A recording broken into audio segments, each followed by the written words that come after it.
வந்து இந்த நேச்சுரலா செய்யணும்னா அந்த மாதிரி பீட்ரூட் கேரட் இதெல்லாம் எப்படி அது வந்து நீங்க வந்து மிக்ஸில எப்பவும் போல போட்டு ஜூஸ் எடுத்துக்கோங்க. அந்த மத்த டபுள் பாயிலிங் மெத்தட்ல ஹீட் பண்றீங்க இல்லைங்களா, அப்பயே வந்து ஆட் பண்ணிக்கலாம். நீங்க பர்ஃபியூமும் அப்பயே நீங்க ஆட் பண்ணிக்கலாம். அதுலயே உங்களுக்கு இதாயிடும், கலர் வந்துரும் உங்களுக்கு. ஓகே, கலர் இப்ப அந்த கலரே போதும். இப்போ உங்ககிட்ட வேற என்ன வாசத்துக்கு என்ன இருக்கு? பர்ஃபியூம் நிறைய இருக்குங்கக்கா நம்மகிட்ட.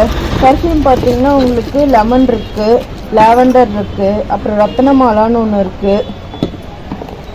இது இருக்கு. இந்த மாதிரி உங்களுக்கு தேவையான மாதிரி நீங்க வாங்கிக்கலாம்க்கா. இது இப்போ 1 கிலோ பேஸ்க்கு எவ்வளவு போடணுமா? உங்களுக்கு தேவையான மாதிரி, அதாவது உங்களுக்கு எவ்வளவு வாசம் தேவையோ அதுக்கு தகுந்த மாதிரி நீங்க போட்டுக்கலாம்க்கா. ஒரு சிலர் வந்து 1 கிலோக்கே வந்து கம்மியா தான் யூஸ் பண்ணுவாங்க, இல்லைன்னா ஒரு சிலர் வந்து 1/2 கிலோக்கே ஒரு பாட்டில் யூஸ் பண்ணுவாங்க. அவங்க ப்ரிஃபரன்ஸ் பொறுத்து தான்க்கா அது. இப்போ கலர்னா இப்போ நம்ம நேச்சுரல் போடுறோம், அது இல்லாமல் உங்ககிட்ட வேற ஏதாவது கலர்? நம்ம கிட்ட கலர்ஸ் இருக்குங்கக்கா, ஃபுட் கலர்ஸ் இருக்கு, அது கூட நீங்க ஆட் பண்ணிக்கலாம் இதுல. இது 1/2 kg தருவீங்களா 1 kg தானா? இல்லைங்க, அது 1 kg பேக்கிங் தான். 1 kg நீங்கள் எடுத்துக்கிட்டிங்கன்னா உங்களுக்கு அமௌண்ட் கம்மியாக வரும். சரி, ஓகே, கொடுத்துருங்க. ஒரு பர்ஃப்யூம்ஸ் கொடுங்க. என்ன ஃப்ளேவர் வேணும்னு சொல்லுங்கக்கா, அதே எடுத்துக்கலாம்.